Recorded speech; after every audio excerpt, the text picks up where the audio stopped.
মালদা থেকে মিটিংয়ের জন্য এসেছিলেন কলকাতাতে মোহাম্মদ সামাউন রেজা, রাজ্য চেয়ারম্যান, পশ্চিমবঙ্গ রাজ্য কমিটির বাংলার হৃদয়ে মমতা অভিষেকের তৃণমূল কংগ্রেসের সোশ্যাল মিডিয়ার সভাপতি মহাশয়।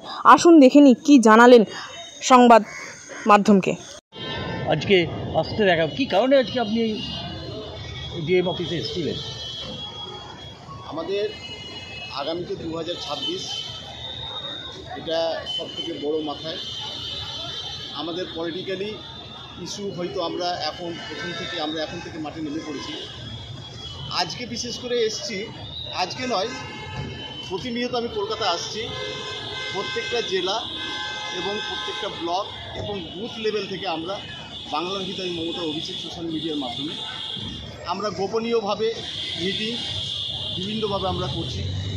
এই মিটিংগুলো আমরা মিডিয়ার সামনে প্রকাশ করছি না, তার কারণ আমরা 2026-এ জানুয়ারি থেকে আমরা ওপেনলি আমরা মাঠে নেমে পড়ব। তার আগে আমাদের শুধু কাজ হচ্ছে যে বিভিন্ন ব্লক থেকে জেলা থেকে শুরু করে বিভিন্ন স্তরে যারা অন্ধকারে বাস করছে এখনও পর্যন্ত বিজেপি এবং অন্যান্য দল যারা আছে তারা ঘরের মধ্যে অন্ধকারে বসে বসে শুধু তালি মারছে। তারা অন্ধকারে কোনো কিছু দেখতে পাচ্ছে না বাংলার উন্নয়ন, মমতা বন্দ্যোপাধ্যায়ের উন্নয়ন, তারা শুধু ঘরে বসে বসে তালি মারে। সেই সমস্ত আজকে সাধারণ ভোটার, বিজেপি ভোটার এবং বিজেপি কর্মীদেরকে আমরা 2025-এর ডিসেম্বরের শেষ পর্যন্ত আমরা ওনাদেরকে অন্ধকারময় থেকে বাইরে বার করে আমরা তৃণমূল কংগ্রেসে আমরা যোগদান করানোর প্রস্তুতি নিয়েছি।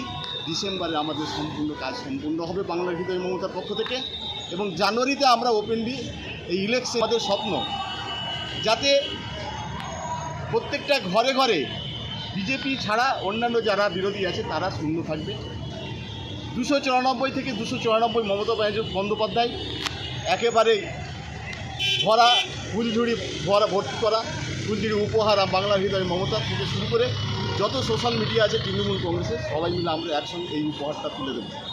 তবে এইটুকু বাস্তব যে আগামীতে এই সোশ্যাল মিডিয়া যে সমস্ত পরিকল্পনা আমরা নিয়েছি সমস্ত সোশ্যাল মিডিয়া প্রত্যেকের একই বক্তব্য যে বাংলার হৃদয় মমতা শুধু নয়, যারা অন্যান্য তৃণমূলের সৈনিক নেতা থেকে কর্মী থেকে শুরু করে প্রত্যেকে একত্রিত হয়ে কাজে কাজ মিলিয়ে আমরা বিরোধীদের মুখোশ খুলে দিয়ে তাদের যে আসল উদ্দেশ্য হচ্ছে মমতা বন্দ্যোপাধ্যায়কে হেনস্থা করা, এই হেনস্থা থেকে জনসাধারণকে মানুষকে ফিরিয়ে নিয়ে এসে উন্নয়নের বার্তাকে আমরা পৌঁছে দেব এবং বিরোধীদের শূন্য করব, এটাই আমাদের রাস্তা। বিরোধীরা 24 বিধানসভা নির্বাচন পাখির চোখ করে যেখানে ভোট হবে, যেখানে সর্বস্তরে মানুষকে এক হওয়ার আহ্বান জানে অভিষেক বন্দ্যোপাধ্যায়, সেখানে দেখা যাচ্ছে দলীয় কোন্দল বেড়ে গেছে। কী বলবেন? না, তৃণমূল কংগ্রেসের কখনোই দলীয় কোন্দল নয়, এটা বাস্তব। কিছু কিছু জায়গায় আসলে ব্যাপারটা হচ্ছে কি বড় একটা দল পশ্চিমবঙ্গে বিরোধী বলে কিছুই নাই। তাই একটা সংসার করতে গেলে ছোট ছেলের আবদার থাকে, বড় ছেলের আবদার থাকে, বিভিন্ন আমাদের একটা ফ্যামিলিতে যে আবদারগুলো থাকে, কিন্তু বাবা মা করে কি প্রত্যেকটা ছেলেকে তাকে সেইভাবেই তৈরি করে মাঠে নামার বা আগামীতে এগিয়ে নিয়ে যাওয়ার উন্নয়ন করার পরিকল্পনা করে।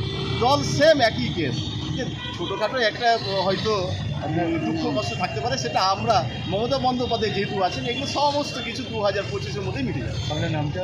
আমি সামাউন রেজা, বাংলা হৃদয় মমতা রাজ্যের চেয়ারম্যান। আরেকটা জিনিস আমি বলছি, গতকালকে আমার বাংলা হৃদয় মমতা মেসেজ করেছে যে স্বাস্থ্য কার্ডে একজন পরিষেবা পাচ্ছে না, সে ফেসবুকে আমাকে করেছে। আমি সঙ্গে সঙ্গে ওনাকে রিপ্লাই দিয়েছি যে কোন ব্লকের আপনি আমাকে লিখে পাঠান এবং ভিডিওর সঙ্গে যোগাযোগ করেন। ভিডিও যদি আপনার পাশে না দাঁড়ায় আপনি আমাদেরকে সেই রিপ্লাই দেবেন, আমরা সরাসরি আপনার কাছে আমরা সহযোগিতা করব এবং আপনার কাজ উদ্ধার করবো। এটা আমরা মমতা বন্দ্যোপাধ্যায়ের নির্দেশ। তবে আমরা এই উন্নয়ন এই মানে কোনো দলের রাজনীতির কাছ থেকে আমরা শিখিনি, একমাত্র আমাদের এই শিক্ষা মমতা বন্দ্যোপাধ্যায়। অসংখ্য ধন্যবাদ আপনাকে। আমরা সরাসরি এসেছিলেন সামাউন রেজা, সরাসরি